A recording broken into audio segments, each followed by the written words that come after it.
If you want to be opening your Bibles this morning to Matthew chapter 12, we'll be there in a few moments together. It is good to see each one of you here today. Those who are visiting from our community, you're always our welcome guest. Those who are visiting from out of town, it's a delight to see you again, and hope that you'll continue to make this your home when you're down this direction. Last Sunday we studied about greed. How dare I talk about something like that during the holiday season? But we warned you last Sunday that we're going to talk more today. We're going to be talking about covetousness today. That's that word that we can hear and even say without quite as much negative feelings, because people don't talk about it very much. And it really goes hand in hand with what God was saying about greed. Remember from last week, if you will, remember from last week that greed is a learned behavior. Greed is a learned behavior. We're not born with it. It's not a natural thing. Greed is a learned behavior. We're going to see some interesting things this morning about our hearts as we study. This morning I've entitled the lesson, Congestive Heart Failure. Now I hope that no one suffers from that this morning. And I hope that if you do, that there's not anything that we say today that would aggravate it. But if it needs to be heard, I hope you'll hear it. Congestive heart failure. There's a lot of people that struggle with that. That's a very real physical problem that people have. And so let's look at our heart. Let's look at our heart. Oh, that's the heart we like to see. In fact, you'll probably be seeing that in stores like right now. I mean, they don't even wait until one holiday season is over before they start commercializing and selling things from the next big sales attractive time. And this is the one that we grew up with, giving. Now, that one gets real personal. It's not as pretty as the other one. But this is the one that has brought us to this point in our life. That's the human heart. We like the red one a little bit better than we like this one, because we don't have to. It brings pleasant memories. Unless you were in the third grade and you wrote that note to the one that you really liked above all the rest of the girls or the little boys, and you said, "Will you be my Valentine?" And you put two little squares below it. Yes and no. And you were just all goosebumps. You know what I'm talking about. You did it.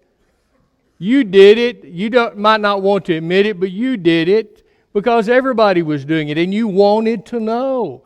And so you're just in such great thrilling anticipation of them checking yes.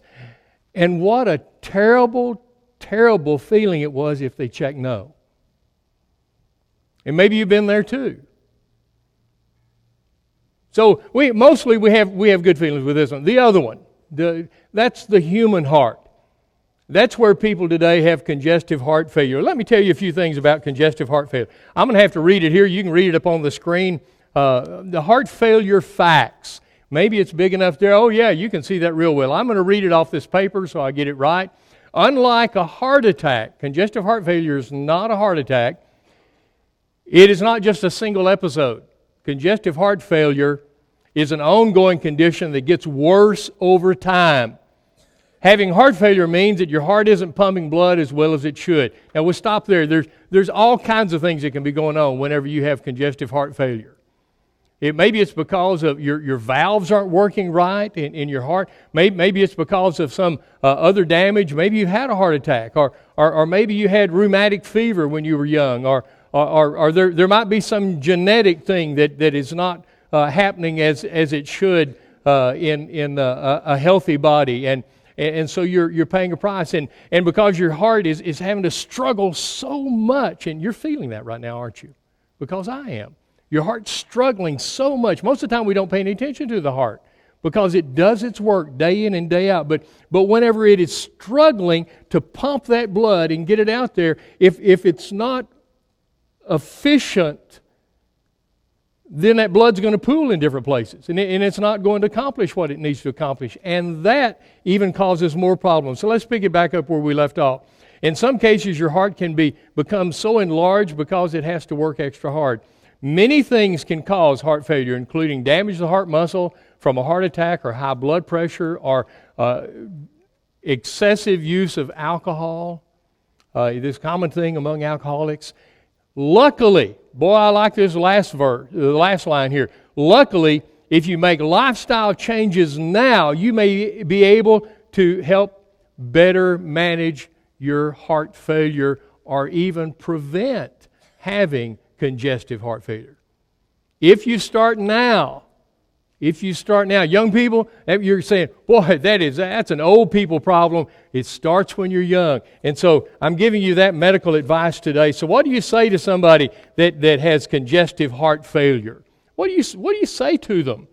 Well, if they're a smoker, you tell them, stop smoking. Stop smoking. That's only going to aggravate it. If they drink, say, stop drinking. That's only going to aggravate it. If it's in your family, then keep your eyes open. Watch. If you're an overeater, then moderate your eating. Be careful with that. And be careful with all of the intake, because that's going to affect your heart. But the good news is, you may be able to change that. Even if you're early into congestive heart failure. You didn't know this is going to be a medical class today, did you? You didn't know that today you could call me Dr. Sherrow because I'm talking to you about these things. This is important. If you're a couch potato, get off the couch and start exercising. And all those things can help. All of them can help. But number one, watch. And understand this is not as complicated as a lot of people think that it is. This is basic health 101. But now we're in Matthew chapter 12. Listen to what Jesus says. There was a problem in Matthew chapter 12 of people really grasping because they didn't want to hear it. Most people that have congestive heart failure don't want to talk about it. They don't want to talk about it. They have gotten to that point by a lifestyle. And I know that there are genetic things that happen, and maybe there were other factors that you really couldn't do a lot about. But most of the time, it's because of a lifestyle. It's a lifestyle that has brought you that point, and you don't want to change your lifestyle. You don't want to change your lifestyle. And so you don't want to talk about it. It's real uncomfortable. My father died of congestive heart failure. Whoa. Sandy, he told me that was going to happen one of these days. The good news is I can only drop 18 inches. And so I just look like a shorter me. You could call me mini me if I did that. And I'm going to fix that this week myself. You may never be able to get to those wires again. But people don't want to talk about it. They like their lifestyle. They're comfortable with themselves. They don't want to go to the effort that they would have to go to or give up the things that they would have to give up to. And Jesus talks about that. Only He talks about it in a spiritual way. He doesn't talk about the physical congestive heart failure, but He talks about about the physical congestive heart failure. He talks about the spiritual congestive heart failure. And listen to how He puts it right here in the middle of what He's saying in verse 35, Matthew chapter 12. He says, a good man brings out of his good treasure what is good, and the evil man brings out of his evil treasure what is evil. And He's talking about things you've stored in your heart. Things you've stored in your heart. What's in there today? How are you treating your heart with God? And jump over to Matthew chapter, or Mark chapter 7, and Jesus really is talking about the same thing again right here. He's been confronted by some of the Jewish leaders because they saw His disciples picking grain on the Sabbath day, and they would go by, and I've actually done that in India when we were there, walking out among their fields and going from one village to another, and as you walk along, you'll look and you'll see all the crops have been stripped real close to the path because people will walk along and they'll gather. It looks kind of like wheat whenever it's growing, but they will put their hand down there and they will pull it up over the end of that plant, and it puts all of all of the little seeds of grain or maize or whatever it might be right there in your hand, and you can rub it together and get the rest of the chaff off, and then they go, and they'll blow it away, and then they just pitch that in their mouth. And it's kind of like eating granola. Or kind of like eating grape nuts, if you remember that cereal, grape nuts. And so that, that's what they do. And that's what Jesus' apostles were doing. And so the Jewish people come up to Jesus and they confront him with that in Mark chapter 7. And listen to what he says, beginning in verse 18. And he said to them, "Are you also lacking understanding? Are you so lacking understanding also? Do you not understand that whatever goes into the man from the outside cannot defile him? Because it does not go into the heart, but into the stomach, and is eliminated." Oh, they also had a problem with the fact that the apostles hadn't washed their hands. Now, we grew up with that too. Don't eat with dirty hands. Wash your hands. Listen to what as he continues. "Thus he declared all foods clean. And he was saying, that which proceeds out of the man, that is what defiles the man. For from within, out of the heart of men, proceed evil thoughts, fornications, thefts, murders, adulteries, deeds of coveting and wickedness, as well as deceit, sensuality, envy, slander, pride, and foolishness. All these evil things proceed from within and defile the man." So be careful with this. Coveting, right there in the middle of all that, coveting. It means you want with a passion what somebody else has. What somebody else has. Greed is right there with coveting. It's right there with them. I mean, they're brothers. They work together. They will come in and they will corrupt our heart. And whenever you have greed or whenever you're a covetous person, you not only want what you see, often you will want what someone else has. You will want to take what they have, and we see that on an international level. Russia. Here's a leader that grew up in the Soviet Union, and now that's been dissolved, and he doesn't like that, and so he looks at another country, and he decides, I want that, and he does whatever it takes to get it. Does he need it? No. Are they going to automatically become a backward country if they don't have it? No. He wants it. And he convinces everyone else that this is a good thing. And now thousands of people have died just so his covetousness, his greed can be satisfied. It happens all around us. If we bring it all the way down to a job level wherever you're working, you've seen it. It's there. And it's even in the church. It's even in the church. It's even in the church. It's even here this morning because some of you brought it with you. Covetousness or contentment. Contentment. Listen to what God says. 1 Timothy chapter 6. 1 Timothy chapter 6, beginning in verse 6. Listen to what God says. "But godliness actually is a means to great gain when accompanied by contentment." Well, it's hard to be content, isn't it? It's hard to be content. I like the way they used to advertise Bluebell down south. One of the early commercials about Bluebell was made from milk from contented cows. Those cows you just couldn't give them anything else. They've got everything they want. And because supposedly they're content, and that should get our attention, then they're going to give better milk than a cow that's not happy. Be careful with this. Listen to what God says. "But godliness actually is a means of great gain when accompanied by contentment. For we have brought nothing into the world, so we cannot take anything out of it either. If we have food and covering or clothing, with these we shall be content." Doesn't even say housing. Doesn't even say transportation.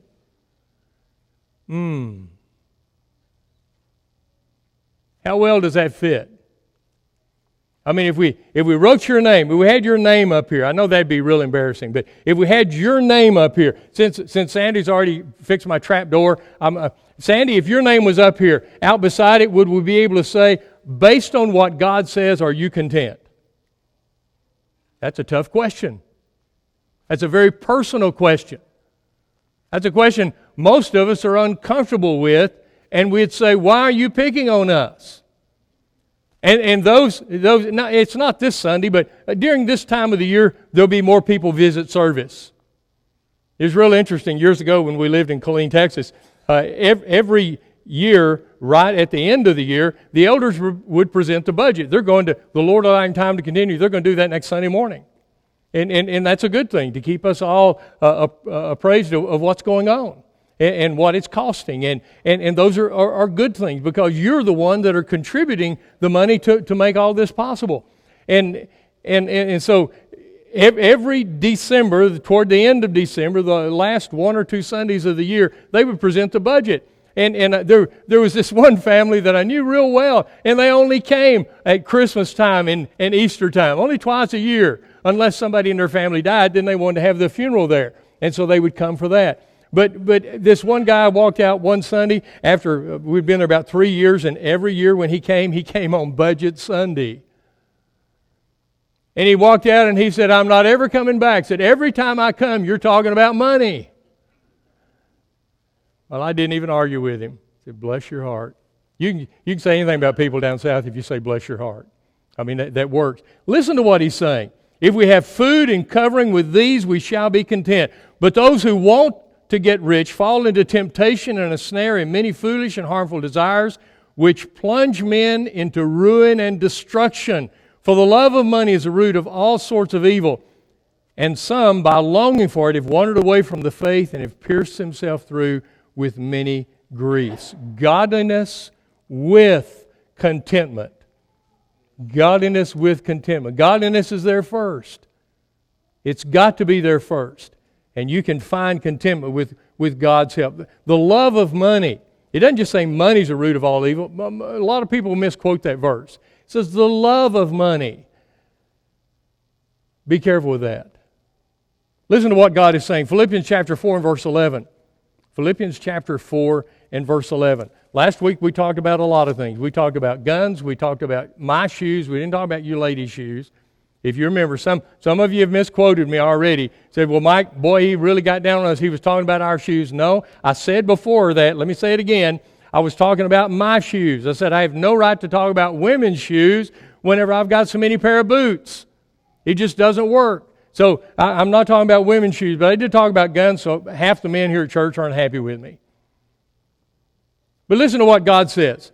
In Philippians chapter 4, verse 11, not that I speak from want, for I have learned to be content in whatever circumstances I am. I have learned, there it is. Contentment is also a learned behavior. Just as greed is a learned behavior, just as covetousness is a learned behavior, contentment is also a learned behavior. Coveting or contentment. Where do you find yourself this morning? Years ago, Judy and I decided, before we had children, that we were going to move to a part of the United States where the church was struggling and where they weren't able to actually pay for a minister or for other youth minister or for education minister. And so we picked Louisville, Kentucky in that area, and we moved down into the western part, about the middle part of Kentucky. And we worked in a county of 30,000 people. I supported myself by managing a funeral home. I was able to do all the work that I'm doing now, but I was managing a funeral home to do it. And there were so many needs. About 30% of our members did not have running water in their house. And about 40% of our members did not have a toilet in their house. And some of them didn't want one. Some of the people still lived with dirt floors in a log cabin that granddad or great-granddad had built. I mean, it's very comfortable. I mean, the fireplace going in the winter and dirt floors. They would actually put an area rug on the dirt floor. And that was just how they were living. And they didn't think that much about it. Well, in order to pay for some other things, one thing that came up is the church building needed a new roof. And I mean, it was leaking seriously. And so I said, well, if we're going to do that and help with these other things, we need to have more income. And so I opened a shoe store, or I should say we opened a shoe store. And I would go direct. I would get in our van and I would drive to Nashville, Tennessee, Cincinnati, Ohio, other places, and Memphis, Tennessee, and I would go to the shoe manufacturers. And I would say, I'm here to buy some shoes today. They'd go, great. Well, we'll just, you take your order and we'll send them with you, or we can send it. And I said, no, I want to look at all the shoes. I want to look at all your seconds. I want to look at not anything wrong with them. Maybe a stitch is not right there, or maybe they've double stitched around the sole of the shoe, and it's obvious that they did. And so those become seconds. There's not anything wrong with the shoe other than that. And some people want the first line, and that's okay. So I'm in there and I'm looking at all these shoes, and I'm saying, yeah, we'll take those, and we're piling them all up. And the guy comes and he says, you've been here 4 or 5 times already. He said, do y'all sell any purses in your store? And I said, no, we just sell shoes.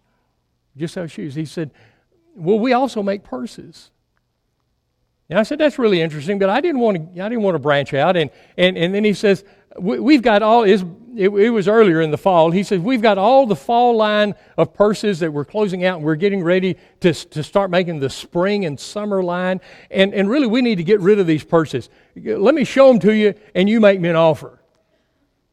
And so he shows me these purses. They're all leather. I mean, they were really nice. Some of them were great big, like diaper bags, and some of them were real small, like they would call a clutch purse that you just hold in your hand. And they showed me these, and I said, so how many of them do you have? And he said, I've got 2,400 purses. And I'm going, wow, that's a lot of purses. He said, I need to get rid of them today.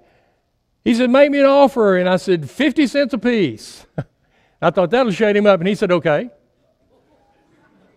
So I spent $1,200 on purses, and we have to rent a trailer to put them all in there and take them down to our store. And I'm thinking all this time of, okay, how am I going to sell these purses? What am I going to do? And so I took out radio ads and said, we've got 2,400 purses, and we're going to sell those purses for $1 a piece. See, I've doubled my money. That's not a bad deal. And look at all the people that come to my store. I had no idea, ladies. I had no idea how serious purses were to women. I had no idea. And it may be that you have more purses than you have shoes. And if that's the case, I understand. Look, I was there. We put newspaper over our windows there at the little store we had. And so I'm getting all these ready, and we advertised like for 10 days before. And I could not believe there's 200 women waiting at the front door that morning. And I'm going, girls, y'all are... Let's see, how can we work this? So they said, we'll help you. We're here early. We'll help you set everything up. And I said, this many people, y'all going to destroy my store. I said, let me move it out on the front porch. So we set up tables out there, and we had a great big front porch and set up tables, and they're even helping me carry these great big heavy boxes of purses out there. And so and then whenever I said, okay, go. Ladies, you know what I'm talking about. They were going crazy. I had 100 purses that were severely damaged that day because 2 women would want the same purse for $1. I had women with purses lined up each arm. They would come up and say, you want to check me out? But here's all these with a ripped handle. Or how in the world could you do that to a good leather stitched tight purse? I mean, these are first line purses. And I started to feel bad. I thought, boy, I may go in the hole over this. I thought it was going to go real well, like for 3 or 4 days. And then they were working on the train track right next door to our little shop. And they stopped. The train actually stopped. The conductor got off, and he said, oh, I see your sign. Said, my wife would love to be here, but she can't be here today. And I said, well, pick something out for her. And he said, well, she's really good. She does car upholstery and everything, and she got this sewing machine. He said, would by chance any of your purses be damaged? He said, I'm watching these women. I said, yeah, you want to buy them? And he said, yeah, my wife can fix them. Then she'll resell them. And I said, a great idea. And he said, how much you want for them? I said, 50 cents. So I got my money back out of that. I was the king of the world that day. I tell you what, I have never felt so powerful in my life as I felt that day 25 years old, 26 years old, and all of these women, I could play them like the orchestra. Yes, and they said, all right, when will some more purses be out? And I said, tomorrow morning. They said, we'll be back to help you. Covetousness. We got to have more and more and more. And what we see we want, and we'll even fight over it. We'll fight over it. Philippians chapter 2. Learned behavior. Listen to what God says here in Philippians chapter 2. Philippians chapter 2 and verse 14. Do all things without grumbling or disputing.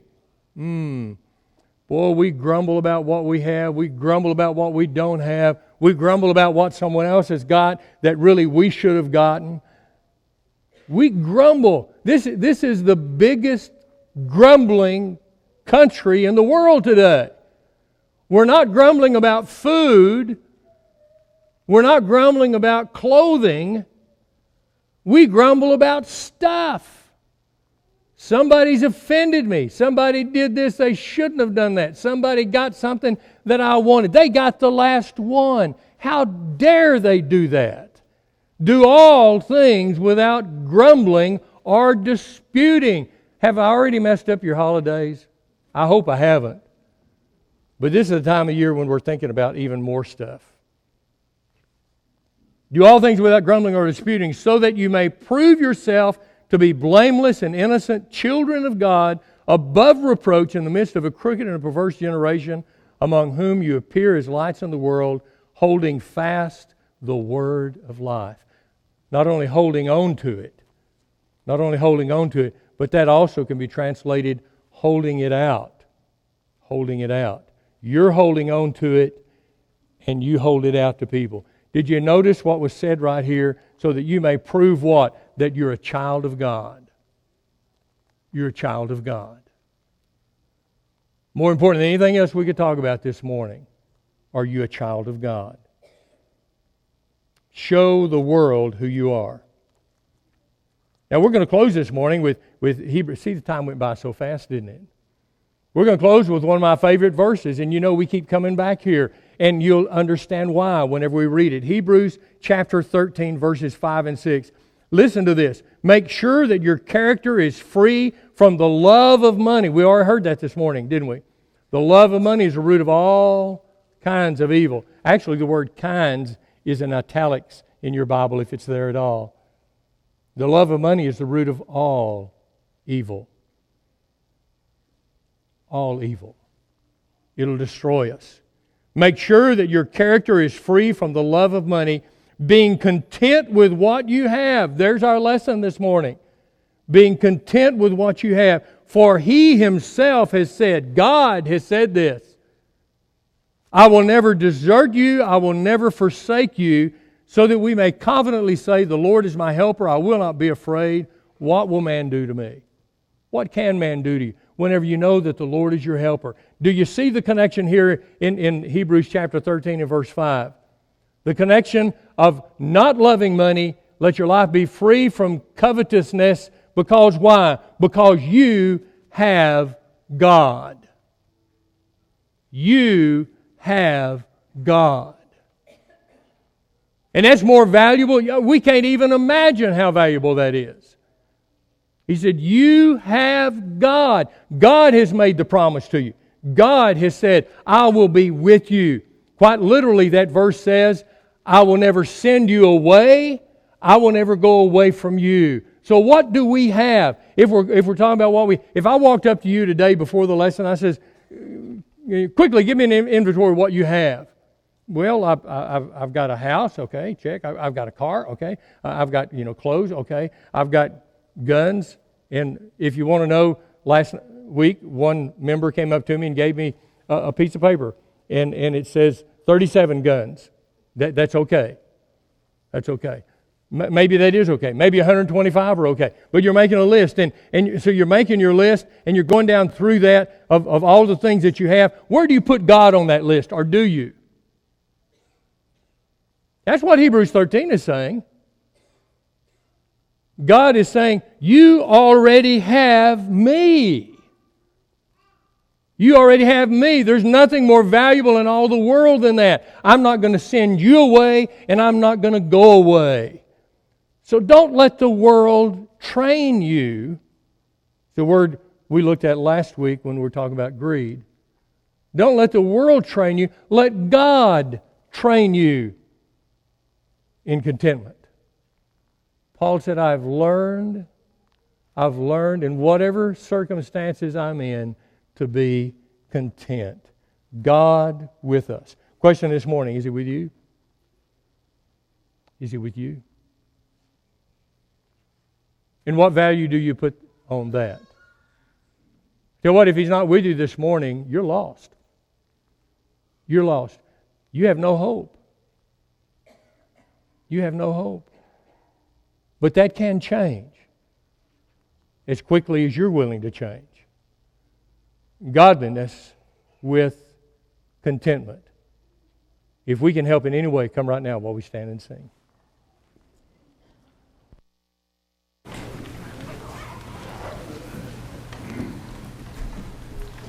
Have you been to Jesus or the